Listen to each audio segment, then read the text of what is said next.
I see. Welcome, by the way. All right. Are you friendly Then with we have someone here? decided the Okay, Obsidian. cool. Yes, I Yes, know Obsidian, so that's perfect. that's good. all right Awesome. then. Now we leave some room for Linus, who will have an amazing talk right now. Wow. So Okay, thank you. Okay. Go ahead. Okay. I'll I guess I'll move somewhere over here. So Yeah. this is gonna be interesting. I mean, not for you, but for me. Doing a presentation like this is Yeah, somewhat very. yeah. It's amazing. Thank you, Tom. Asante.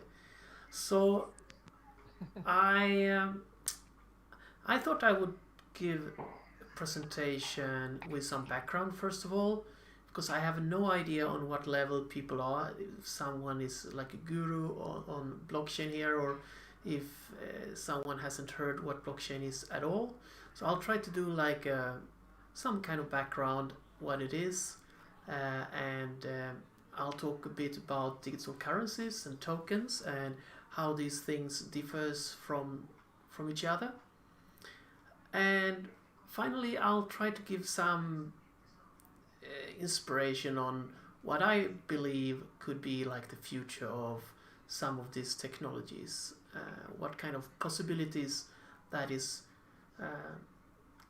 It opens up some interesting things or ideas that I would like to share with you. So let's start with some background. What is this all about? So I guess you all heard about Bitcoin, right? So that's like the most famous digital currency there is. It's the first Yeah. decentralized digital currency. So it's the one that most people have heard about, or at least seen in the news.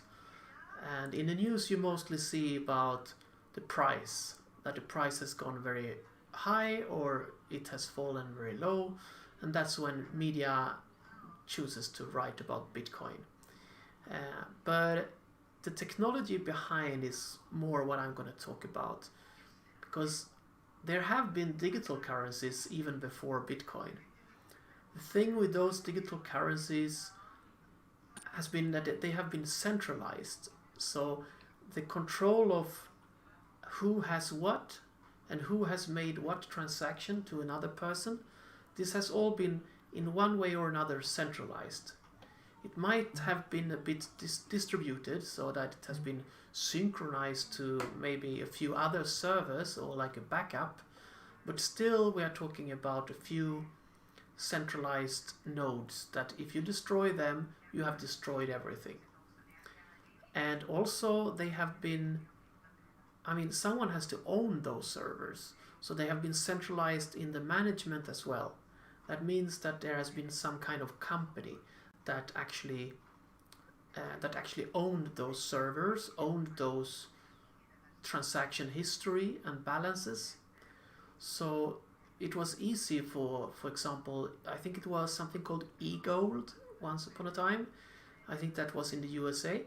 And once they decided that this is not something we want to have, this is something that is like conflict with the US dollar and the interest of them USA, it was really easy for them just to decide that we don't want you to continue with this project of yours.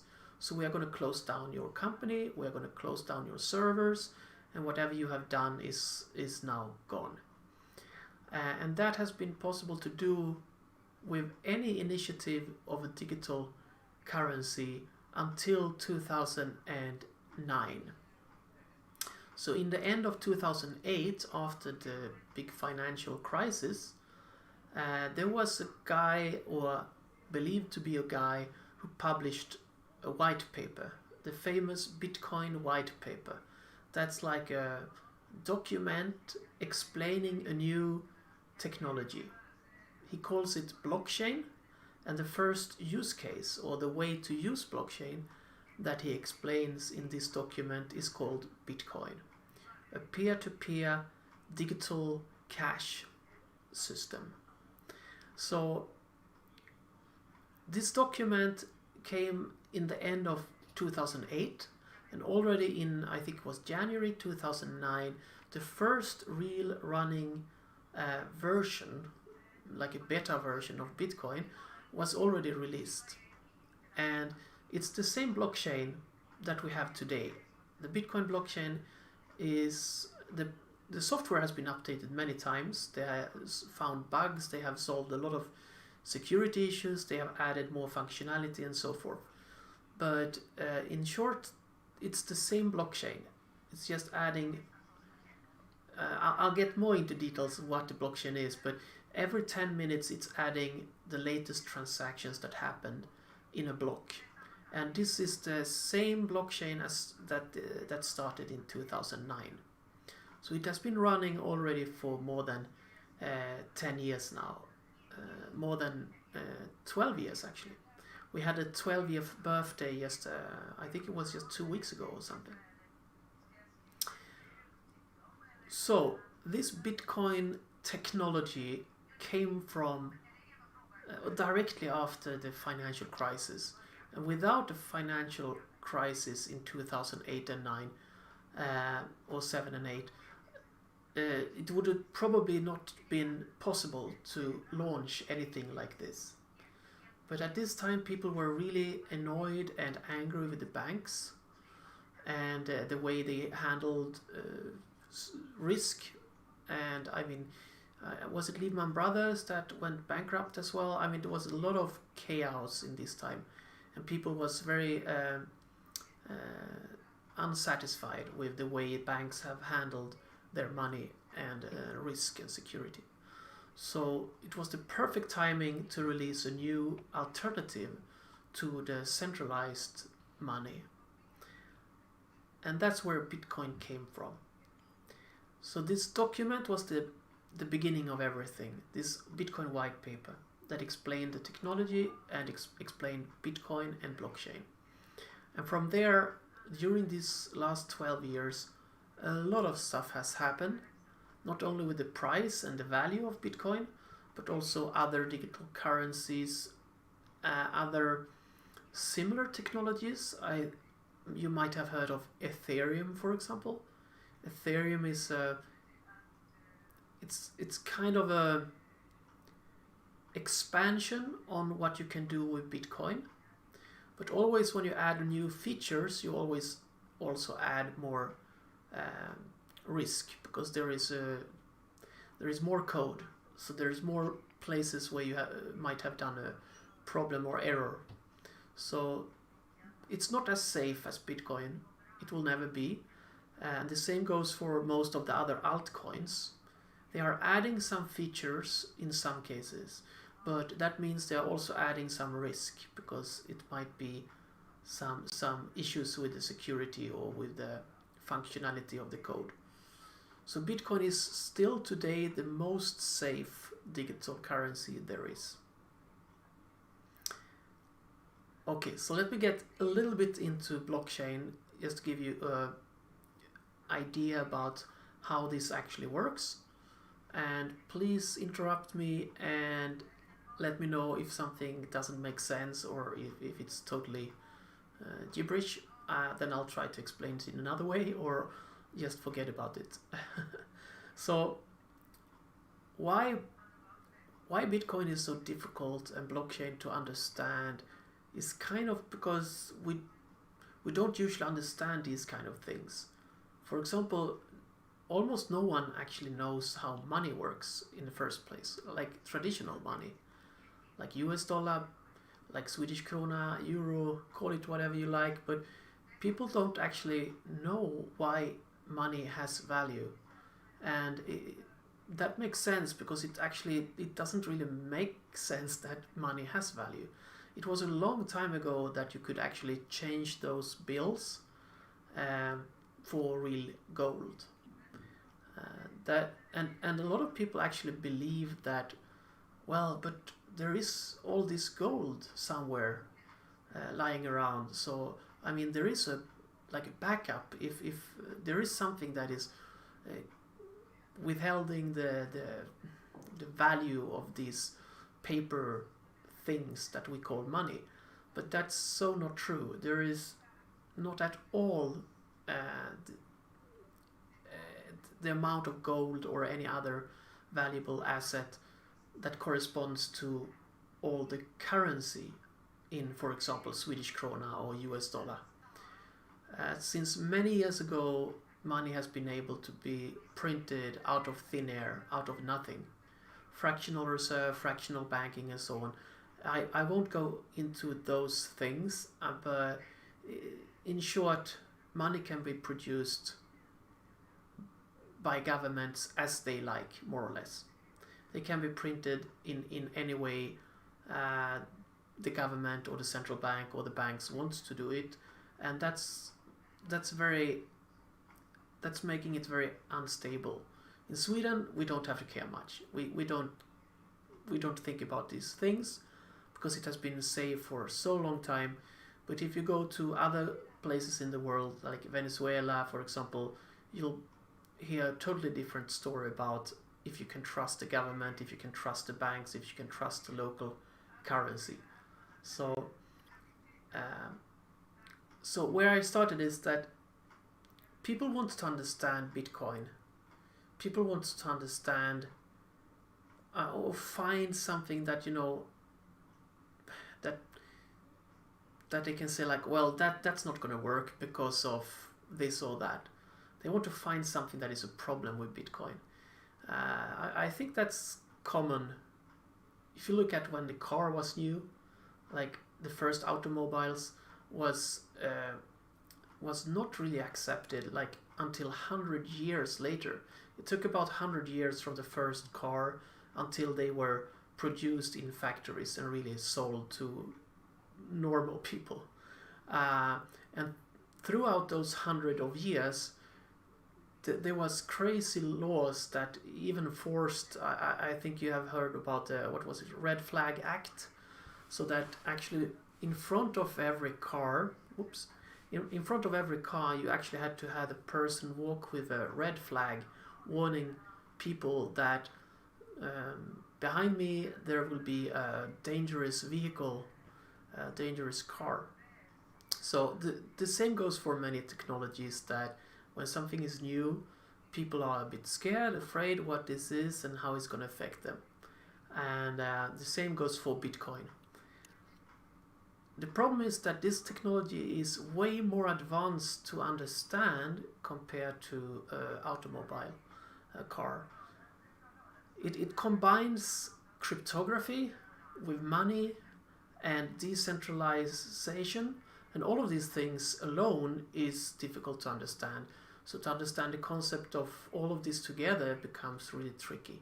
But I'll give it a try, and like I mentioned, there have been digital currencies before, and actually most of the money nowadays is digital. It only exists in computers as ones and zeros in a server.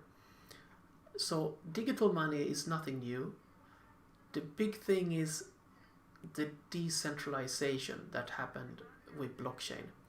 That means that there is no single point of failure. You can't shut down a server, you can't shut down a company or something and cause problem for Bitcoin.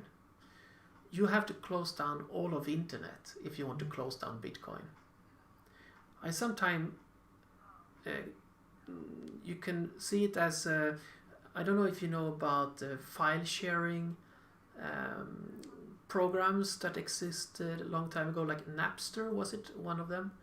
Where you could download music or MP3 files or so. You could search and browse. There are other similar technologies that all of them were shut down because they were centralized. So the files were in one server somewhere, and as soon as they figure out where they were, they could just shut down the server and put someone in prison. Then came something called BitTorrent, and suddenly file sharing was impossible to stop, because with BitTorrent you instead of having one central point where all the data comes from, everyone that has the file is a part of this file sharing network. So the more people actually downloading a file, the faster it's going to be, because there are more and more people also sharing the file. So BitTorrent is kind of a good example on, if we compare Napster and BitTorrent, that's kind of like comparing eGold, that was a former digital currency, with Bitcoin, that was a decentralized digital currency. So it takes away the possibility to shut down, or I don't know, to delete or control a system once it becomes decentralized. And that is the magic of blockchain. So how it can do this is a bit complicated, but let's try to find a short version.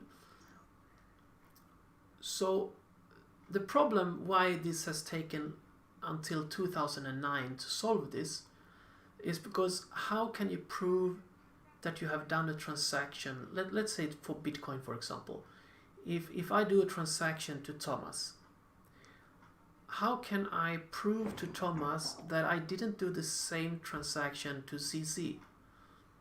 That's the double spending problem, it's called. And this has actually not been solved until blockchain, until 2008, 2009. So, because data is very simple to copy. Files are simple to copy. Video, audio, anything is simple to copy. It's just ones and zeros, so you can copy it very easily. So you can't have like money as a file or as a stream of data, because then you could simply copy it and suddenly you have twice the money that you used to have. So the double spend problem is what is the main difference from eGold to Bitcoin, because you have always solved it bye Annelies, you have always solved it by having a centralized trusted authority, some kind of bank, some kind of financial institute, some kind of trusted organization, and they have the truth. They have a database that says you did transact to Thomas but you didn't transact to ZZ, and then you can know for sure. But then we are back at the main issue. Then it's centralized. Now you have to trust someone in the middle, and then you can as well just use a bank, because that's what a bank does. Bank handles trust. So that is not a solution. So what blockchain managed to do is to find a way to take away the risk of double spending without having a centralized server or centralized entity. And it does this by something called proof of work. So we're getting deeper and deeper into this mess. So proof of work is a way to,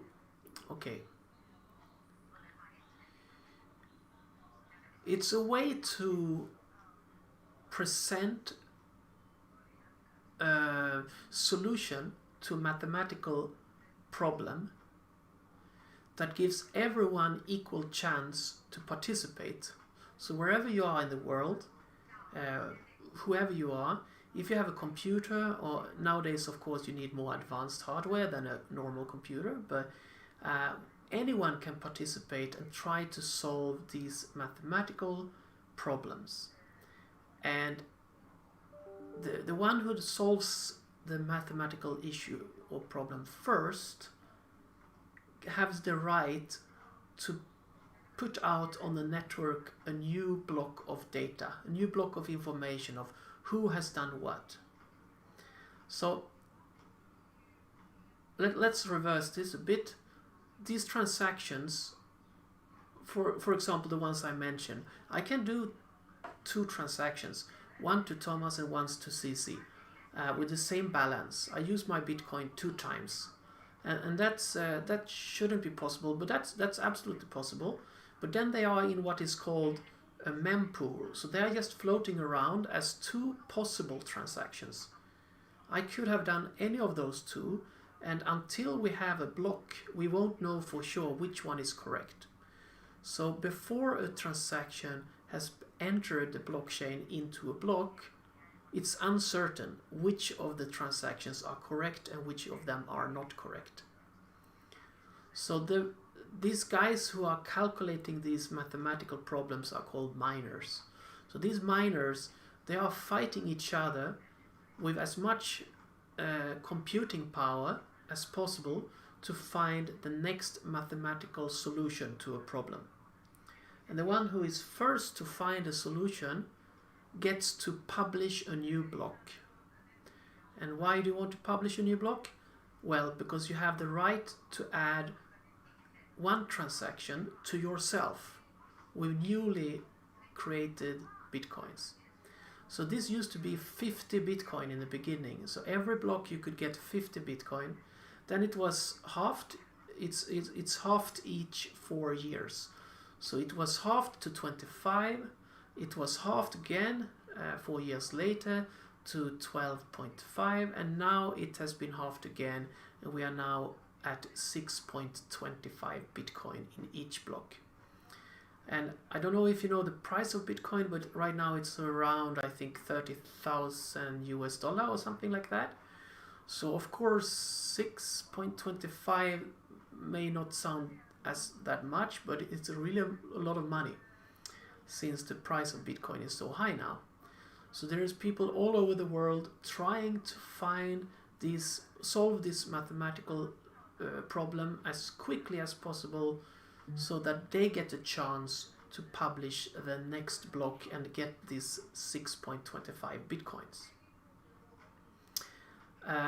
And this is kind of like a game theory thing, because you could try to fool the system. For example, let's add, instead of 6.25, let me add 200 bitcoin to myself instead. So I make a transaction to myself with 200 bitcoin. Well, that's fine for my own wallet. It will show like I have 200 more bitcoin. Unfortunately, no one else on the network is going to accept that block, because everyone is running the same code. And the code says very clearly that each 4 years it goes by half. So it started on 50, it became 25, 12 and a half, and so forth. So if someone tried to give you a block, or give your software a block that says, well, this is my block and I'm sending myself 200 bitcoins, it's going to be refused. It's not going to be accepted by the network. So you can't do anything with these bitcoins, because you can't send them to an exchange, because they won't accept these bitcoins. You can't use them to buy or sell anything, because no one else is going to accept them other than you. So the only way to earn money in mining is by following the protocol, following the rules of the protocol. If you don't do that, your mining is worth nothing, because no one is going to accept your blocks. So how does this solve the double spending issue? Well, as I mentioned, I do 2 transactions, one to Thomas, one to CC. Only one of them can be accepted, because they are spending the same bitcoin. So I can't spend them twice. That will be double spending.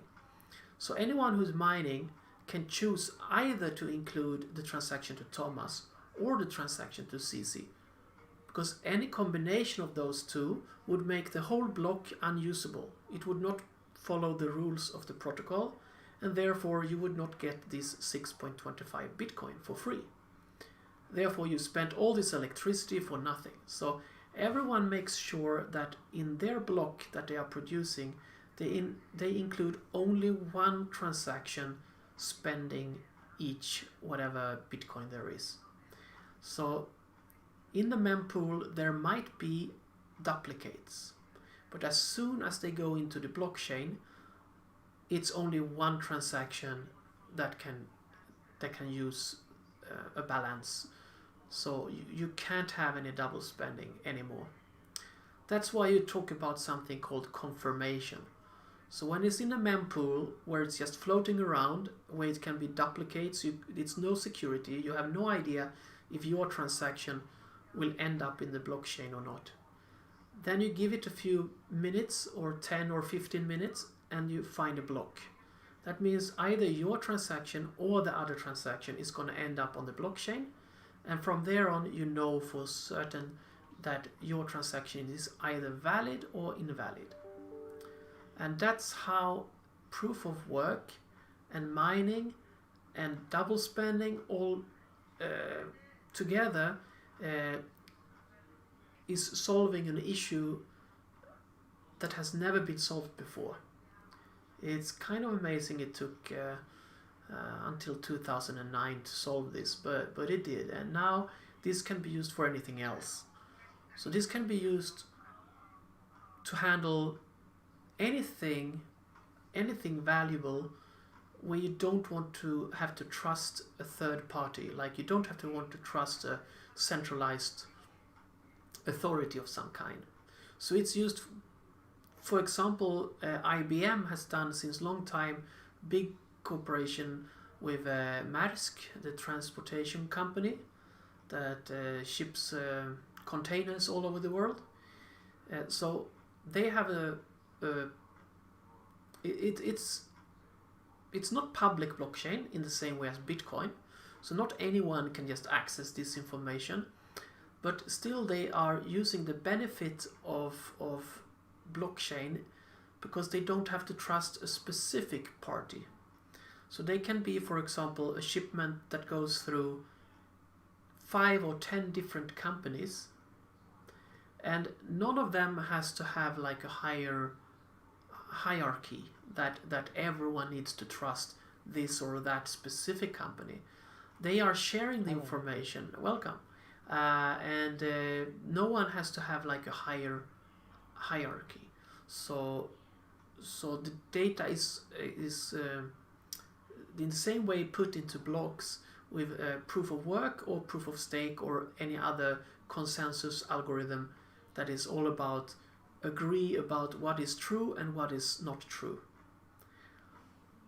So it can be used for shipments, it can be used for logistics, it can be used for other types of value, like the contracts, like the right to a house or to land or anything more or less.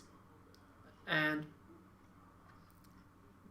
the whole point of blockchain is to get rid of these middlemen, these centralized middlemen that charges you money just to provide the trust system. Because that's what banks do. They offer you a way to trust transactions, to trust other companies, other people. And that's why sometimes Bitcoin is referred to as a trust system rather than a financial system. Because you can do business with other people, companies, entities without having this need of a centralized, trusted third party. So you might have heard about musicians giving out their music on using blockchain. They don't have to use like these middlemen, record companies or so. You can have, in some cases, you can use, you don't have to involve lawyers. You can use instead a smart contract, a standardized smart contract. And well, there are so many fields that I can't even think of now, because it's kind of like when internet was new, you couldn't explain what business is going to make use of internet. In the 90s, if you said like, yeah, our company, like supermarket, we are never going to need internet because we are selling products, we are selling food. No one is going to use internet to buy food. And now, like 30 years later, it's more or less everyone has at some point bought food products on the internet, at least electronic products, technical products and stuff. It's kind of the same with Bitcoin. We can't really, and blockchain, we can't really understand today what it's going to be used for in 20 or 30 years.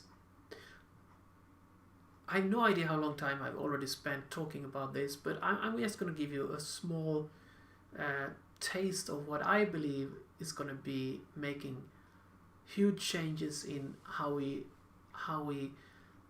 look at money, how we think of money and value. I have an old Microsoft Office 97 box with a CD inside and with a license agreement. This was a CD you installed on one computer and used the license key, and then you could use it forever. That was Office 97. Nowadays, maybe you use yourself Office 365. That's a subscription that you have yearly. So you pay yearly to have access to certain software.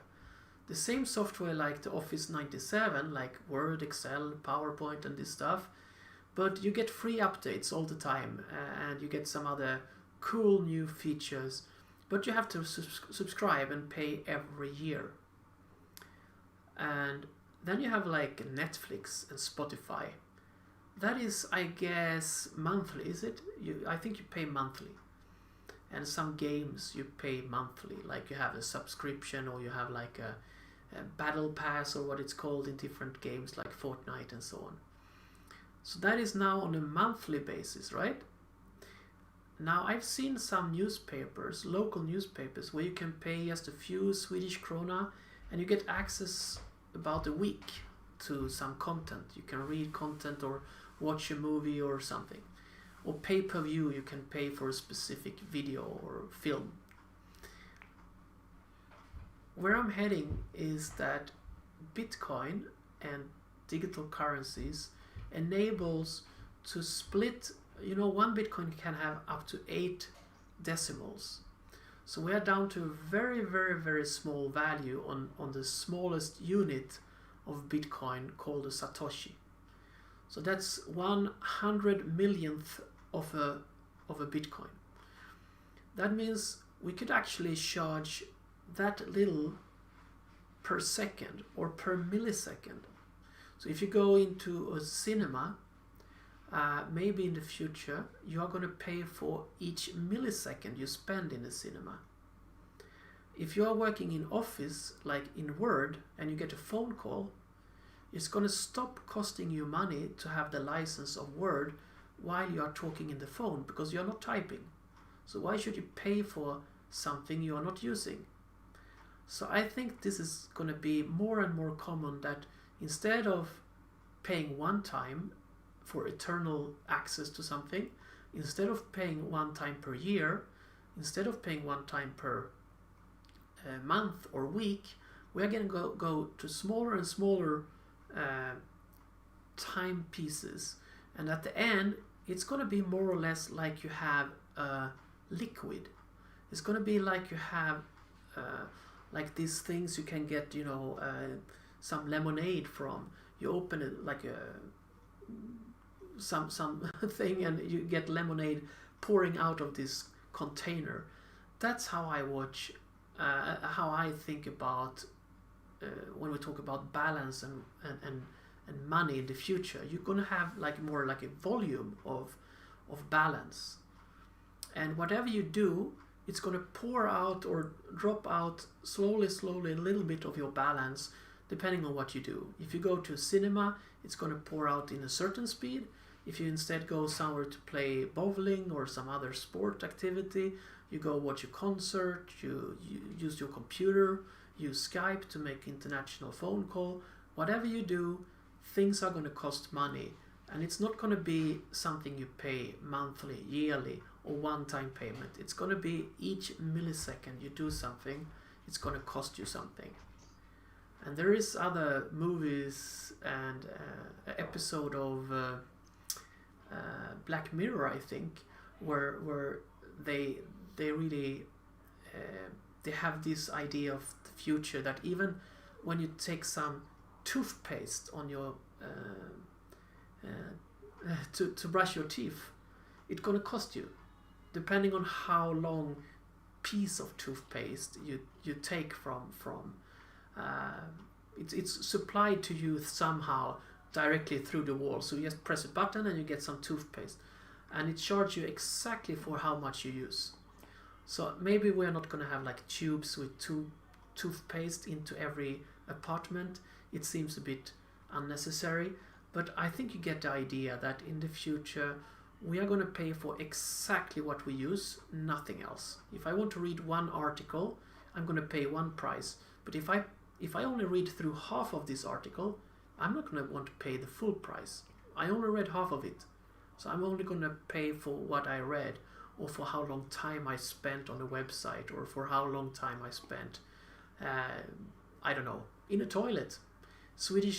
In Sweden, you pay like 5 or 10 Swedish krona in public toilets that are being like cleaned and maintained. Why do I pay the same price if I use it for like half a minute, or if I stay there for 10 minutes? It doesn't make sense, right? So I guess that's one of the things I feel like the future of digital currencies enables us to work on smaller, really small pieces of money, and programmable money that we can program that something happens each millisecond, second, minute, or whatever we want. I think I'll stop there for now, and I have some other similar visions of where this technology could lead, what kind of things could happen with self-driving cars, etc. But I think I'll stop here for now and see if anyone is still around, because it has been really quiet for a long time from from the audience. So It sounds very yeah, interesting. go ahead. Thank you. Yeah. If you have some video, we can see that. We can see like more like a video of all that you said. We can see how they do it. It would be like more interesting to see a video. I get so many images in my head now when you're speaking, so maybe a video. Yeah. That would be cool. Yeah, It it's sounds interesting. I like that. Very interesting. So much so. Boop. well, it's so technical, so it's blocking. It's really hard to explain these Yeah, it's a things documentary. just by words, Yeah. especially in another language than the one you usually talk. But did it make any sense, the technical stuff and this idea about decentralization? Yes. Yes. Yeah. Good, Robert. Yeah, I do the thumbs up. So, is there any questions about either more the philosophical things about the future and where this could be heading, or the technical stuff? Do we have any documentary about this? About all this you're saying? Like a video or something? So we can see it in this world maybe together? There is a lot of good videos in English, Yeah. I guess. Yeah, there are. Yeah. And I would say interesting to see just sometime. Google it, or YouTube, if you Yeah. just search for like what is Bitcoin, or how does Bitcoin work, or blockchain. Yeah. There's of a course. lot of Yeah, it's a whole world. yeah, People there's a lot of information to be found. mining, all this Bitcoin. But Now I that yeah, we can't see, but you need to have all this computer to work with the mining and all this stuff. yeah. So I've been trying out Bitcoin from different angles. I started out with trading in 2014. Yeah. And I did trading all the way until 2017. And already in 2016, I started my company working with this kind of hardware used for proof of work. So I have been running 4 data centers around the city where I live, in Köping. I used to run 4 data centers only with this kind of equipment. Ooh. For this kind In your of basement? proof of work. No, big facilities, really big facilities. Yeah, at the Cool. time when we had like most machines running, we had a terrible electricity bill. Every month we paid in Swedish krona roughly about 1.4 million every month. That is in US dollar, I guess, I have no, like 170,000, I guess, or something. Makes sense. Yeah. So it was crazy, and all this electricity turns into heat. So that's also a big thing if you have these like data centers for this kind of machines. You are producing a lot of heat. So that is like one of the issues. That's right. Sorry, Robert? Yeah, I saw the video of you in YouTube, Linus Dankers, all the videos you have about Yeah, the mining. Well, All these there big, are some videos from basements this, you have it. yeah, from these facilities, because right now they no longer they are no longer in use. So it's only it's only on video and and photo right now. Of Yes, course. on the video. It has been shut Yeah, down. I see. You were Yeah, saying it's something, Someone Robert. else is running the. Yeah, it was really warm. I visited 2 of Linus centers before. Oh, Yes. But is it someone else that is operating it right now? No, right now no one is operating it actually. So they are looking for new people to rent this facility. But Computers and everything. the computers doesn't belong to the facilities really, but there are a lot of units that in that case would be for sale if anyone would be interested to start this kind of business again. The problem in Sweden is that it's still very uncertain from the tax department side how they consider these data centers.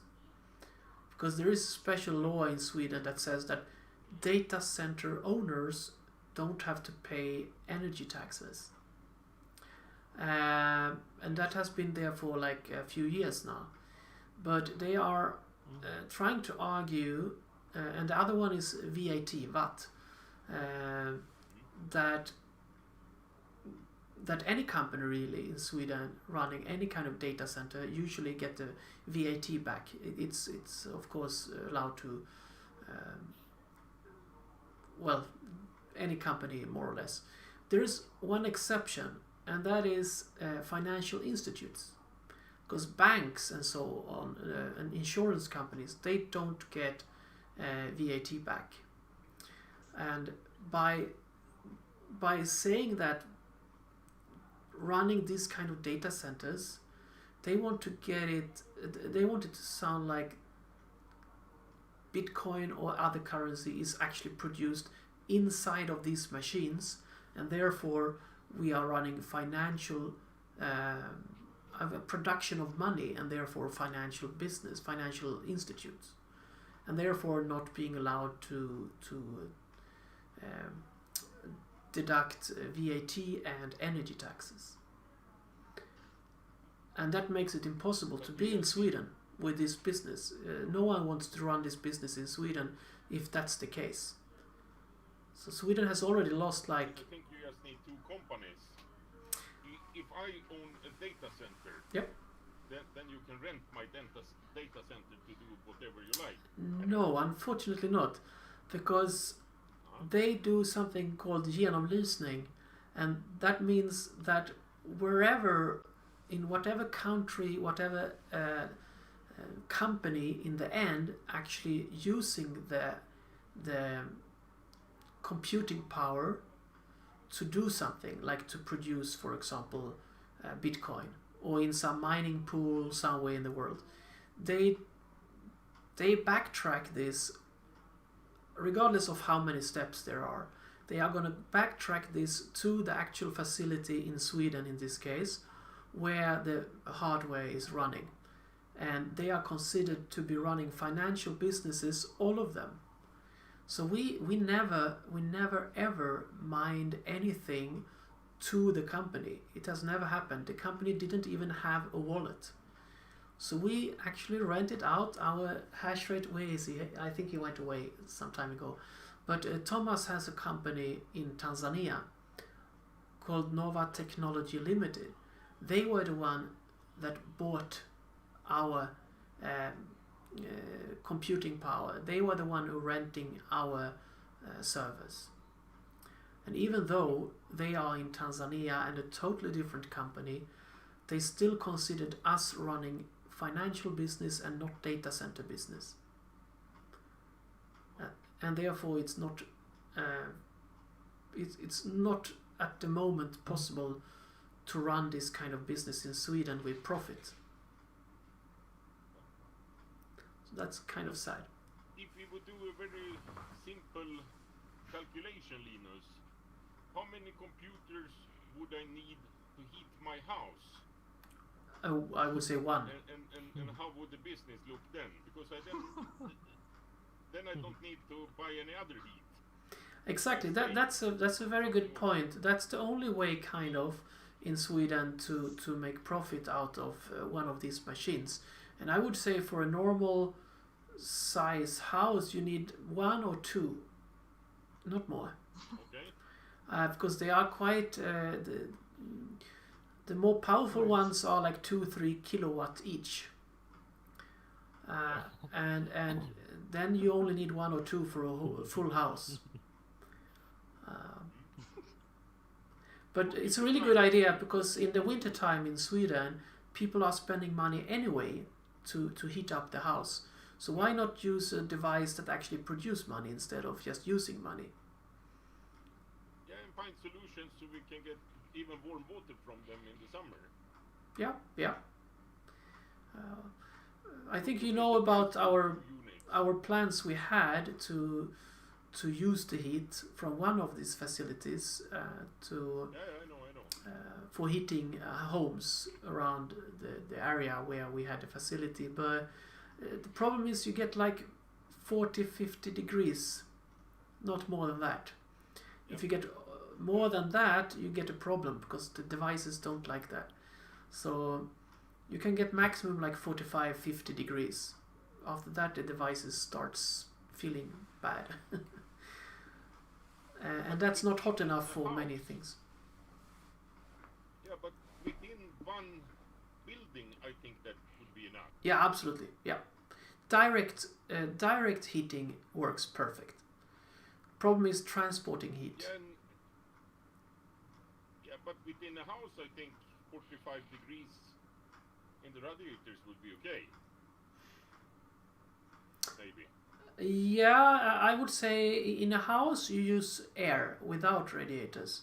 You heat up the air and you just have a good ventilation system. So the hot air moves around in the house and heat up everything. Problem is to go from hot air to hot water. There you lose some. You need to have, if you want to have water that is like 50 degrees, maybe you need air that is 70. If you want to have efficient transfer between air and water. But the other part of it, how much would it cost me to buy two servers? To buy them would be more or less for free if you use old ones. But then, depending on how old or new they are going to make different profit. So if you buy an old one at a really low price, then you don't get any profit out of the device, because the electricity would cost more. But on the other hand, you get free heating, so in that way you could make a profit. I will earn something even if the device Yes, exactly. But if you buy a totally new one, then you would both make some profit and get free heat. But then of course it's going to cost you maybe like 20 or 25,000 for one device. So it's cheaper than district heating. That will cost me about 65,000 Swedish kronor. Ah, okay. In a building. In that case, but how long would that work? Such investment?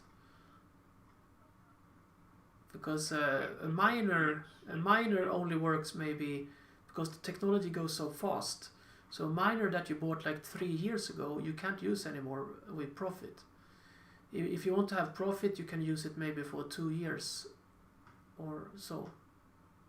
Because technology goes so fast now, so next generation of mining equipment is going to be so much more efficient that if you bought one that is 2 years old, it's already now too old for making profit. It would be funny to make a complete calculation. What if I buy, say, two at 25,000 each, and what would it mean in a year with everything? Yeah, I know people running, for example, graphic card rigs, because they are more generic. So if you have like the quite good graphic cards, 8 gigabytes or up or more memory, then you could. They are quiet compared to these other units, and they also can be used for other things. So in the future, there is more likely you can use graphic card rig compared to using one of these ASICs, these other types of devices that gets kind of too old just in a few years' time.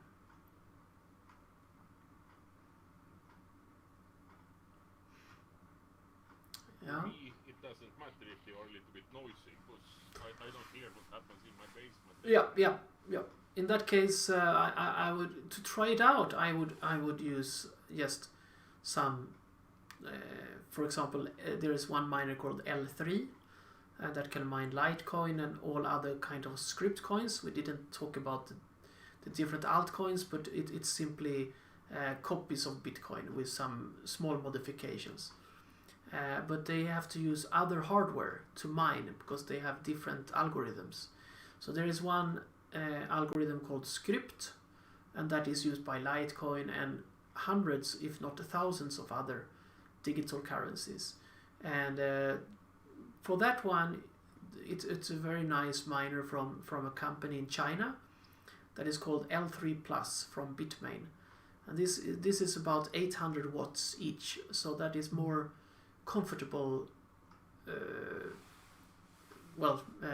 usage of power, because if you have a device that is 3000 watts, it's either on or off. Either you get a lot of heat or nothing. But with these smaller devices, you could choose to run 1, 2, 3, 4, or however many you need. So we are using one in the summer place just to create some basic heat. It's actually mining a scooter coin, the one for fake fluencer. CC know about Rich and the fake fluencer Bitman 360. Helping him. Yes. Yes. So I'm using one miner in my wife's summer house during winter, so that pipes doesn't freeze. That would be good in my summer house also. Yep. And then you also would get My some. house is quite You will also get some currency of some funny altcoin type. In my house, the easiest would be to make a lid for the chimney, and then put all the warm air in the chimney, and then on all floors, I just make some outlets of heat in different directions. Yeah, could work. It would be quite cool. Yeah. That's a good idea. It would be funny to try. I think I'm gonna actually make some dinner for myself, because I haven't eaten yet. I was so busy trying to make every thing work before this presentation. So, but thank you very much, Linus. It was very interesting. thank you. Thank you, Linus. That was very good. There you are, Tom. I didn't see you there in the corner. Thank you, Nicholas. You're still here. That's good. So stay around if you like, and I hope to see as many of you as possible next Tuesday.